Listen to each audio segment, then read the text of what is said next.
الحمدللہ رب العالمین والصلاة والسلام علی محمد الامین۔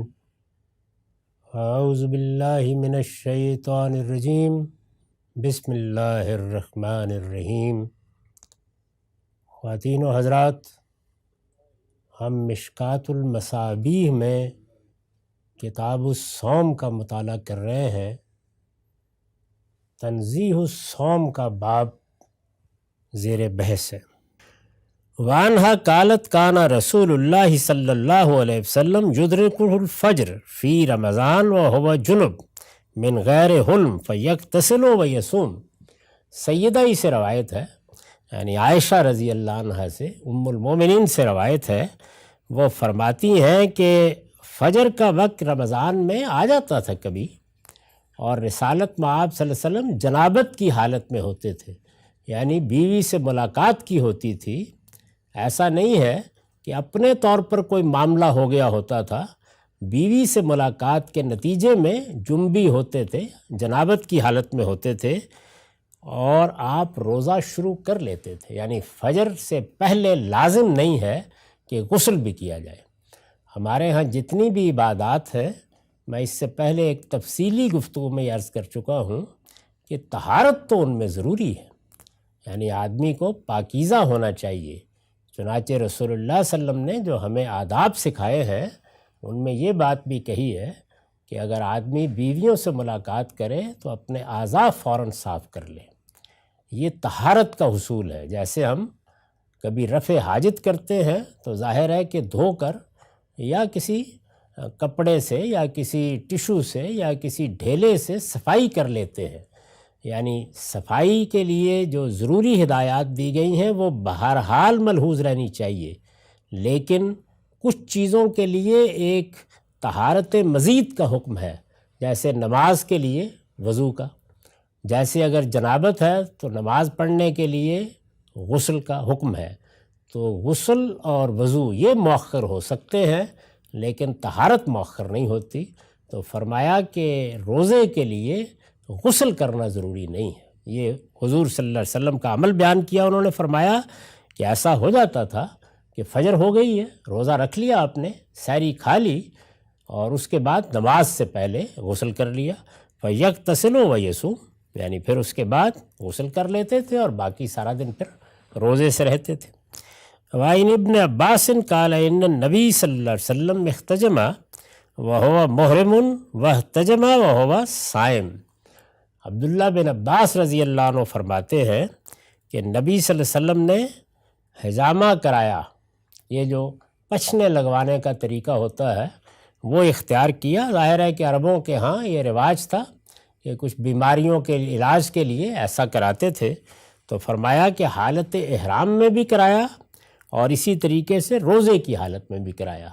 مطلب یہ ہے کہ اس میں کوئی تردد نہیں ہونا چاہیے۔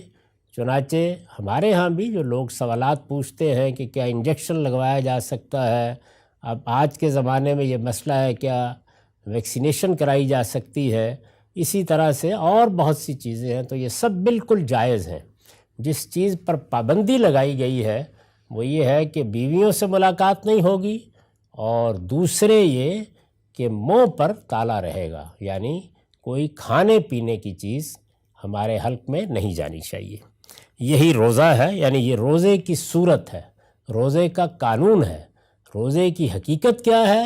تقوی، اللہ کے حدود کی پابندی، اپنے آپ کو برائیوں سے بچانا، اپنے آپ کو تربیت کرنا، اپنے آپ کو اس قابل بنانا کہ ہماری زندگی کے باقی ایام رمضان کے بعد بھی اللہ تعالیٰ کے حدود کی رعایت کرتے ہوئے، ان کی حفاظت کرتے ہوئے گزریں۔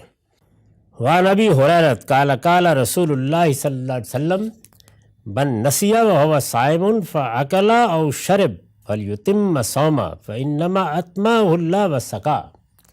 ابو ہریرہ رضی اللہ عنہ کہتے ہیں کہ رسول اللہ صلی اللہ علیہ وسلم نے فرمایا کہ آدمی نے روزہ رکھا ہوا تھا، بھول گیا، اور بھول کے اس نے کچھ کھا لیا، کچھ پی لیا، یعنی اللہ تعالیٰ کی نافرمانی نہیں کی، روزہ نہیں توڑا، اپنے طور پر عمدن کوئی اقدام نہیں کیا، بھول گیا۔ انسان کا معاملہ یہ ہے کہ بسا اوقات ایسا ہوتا ہے کہ وہ بالکل فراموش کر دیتا ہے۔ اس کے ذہن فکری میں یہ بات نہیں رہتی کہ وہ روزے سے ہے، اس میں اس نے کھا لیا یا پی لیا، تو فرمایا کہ وہ اپنا روزہ پورا کر لے۔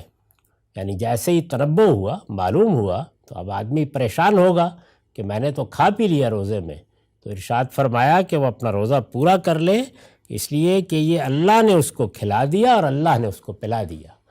بہت ہی خوبصورت اسلوب ہے، گویا بتایا یہ ہے کہ اس کائنات کا پروردگار سراسر رحمت ہے، بندوں کے لیے سراسر شفقت ہے۔ اس نے اگر ایک پابندی لگائی ہے تو بس اسی اصول پر لگائی ہے کہ اس کے کسی حکم کی خلاف ورزی جانتے بوجھتے نہیں ہونی چاہیے۔ اگر کسی نے نسیان کی وجہ سے بھول چوک کر کوئی غلطی کر لی ہے تو اس پر اللہ تعالیٰ مواخذہ نہیں کریں گے، اور اس کو روزہ بھی ختم کرنے کی کوئی ضرورت نہیں ہے، اس کے روزے کو کچھ نہیں ہوا۔ اللہ تعالیٰ ہی نے روکا تھا کہ وہ روزے میں کھا پی نہیں سکتا، اللہ تعالیٰ ہی نے اس کو کھلا پلا دیا، اس لیے کہ نسیان ایک ایسی چیز ہے کہ جس پر انسان کو کوئی قدرت نہیں تھی۔ سیدنا آدم سے جو غلطی ہوئی اس میں بھی یہی الفاظ ہے، نسیا ولم نجد لہ عزما، وہ اس وقت فراموش کر بیٹھے تھے، اور وہ ارادے کی قوت نہیں تھی ان کے اندر کہ جس کی بنیاد پر ان کا مواخذہ کیا جائے۔ اسی طرح سے یہ اصول بیان کر دیا ہے کہ اللہ تعالیٰ کے ہاں مواخذہ صرف ان چیزوں پر ہے جن میں جانتے بوجھتے اس کی نافرمانی کی جائے، تو اسی اصول کا رسالت مآب صلی اللہ علیہ وسلم نے یہاں اطلاق کیا ہے۔